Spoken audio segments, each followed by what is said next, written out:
கடந்த ஜூலை மாதம் முதல் நாடெங்கிலும் உள்ள சுகாதார மையங்களில் நுரையீரல் பரிசோதனைகளில் AI தொழில்நுட்பம் அறிமுகப்படுத்தப்பட்டதை அடுத்து இதுவரை 22 பேருக்கு நுரையீரல் புற்றுநோய் கண்டறியப்பட்டுள்ளது.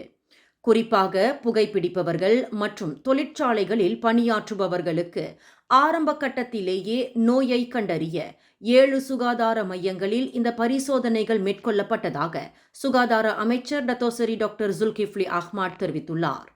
18 வயது மற்றும் அதற்கு மேற்பட்ட வயதுடைய 3778 பேருக்கு பரிசோதனைகள் நடத்தப்பட்டதில் 229 பேருக்கு நுரையீரலில் வளர்ச்சி இருப்பதும் அவர்களில் 22 பேருக்கு அது புற்றுநோயாக மாறியிருப்பதும் கண்டறியப்பட்டுள்ளதாகவும் ஜுல்கிஃப்லி தெரிவித்துள்ளார். AI-யின் பயன்பாடு வேகமான மற்றும் துல்லியமான கண்டறிதலை செயல்படுத்தியுள்ளதன் மூலம் நோயாளிகள் ஆரம்பகால சிகிச்சையை பெறுவதற்கான வாய்ப்புகளை அதிகரித்துள்ளதாகவும் ஜுல்கிஃப்லி குறிப்பிட்டுள்ளார். என் பிள்ளை நல்லா ஆடுறான் பாடுறான், 1330 திருக்குறளையும் ஒண்ணு விடாம ஒப்பிக்கிறான். அவனோட திறமைகள்லாம் வெளி உலகத்துக்கு காட்ட வேணாமா? அவனுக்குன்னு ஒரு சோசியல் மீடியா அக்கௌண்ட் வேண்டாமா? 13 வயசுக்கும் குறைவான பிள்ளைக்கு எதுக்கு சோசியல் மீடியா? இப்படி பிள்ளைங்க சோசியல் மீடியாவை பயன்படுத்துறதுக்கு பெற்றோர்கள் மத்தியில 2 தரப்புலையும் விவாதம் நடந்துகிட்டு தான் இருக்கு. ஆனா தொடர்புத்துறை அமைச்சர் டாக்டர் ஃபாமி ஃபட்சில் அமைச்சரவையில என்ன பரிந்துரை செஞ்சிருக்காருன்னா, 16 வயசுக்கும் மேல இருக்கிற பிள்ளைங்க தான் சோசியல் மீடியாவை பயன்படுத்த அனுமதி கொடுக்கணும்னு சொல்லியிருக்காரு.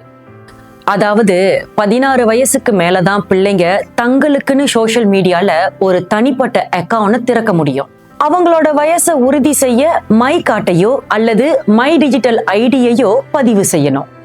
இது ஒரு பக்கம் இருக்க, சோசியல் மீடியா பிளாட்ஃபார்ம்லையும் இ-காமர்ஸ் வெப்சைட்லையும் தடை செய்யப்பட்ட பொருட்களை பத்தின விளம்பரத்தையும் தடுக்கிறதுக்கான நடவடிக்கைகளையும் அரசாங்கம் தீவிரமா இறங்கியிருக்காங்க.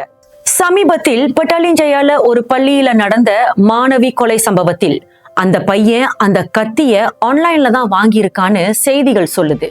சரி, இப்ப நீங்க என்ன நினைக்கிறீங்க?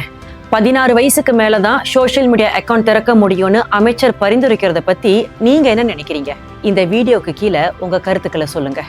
மேலும் செய்திகளை தெரிந்து கொள்ள கீழே இருக்கும் பெல் பட்டனை அழுத்துங்கள். உங்கள் மகிழ்ச்சி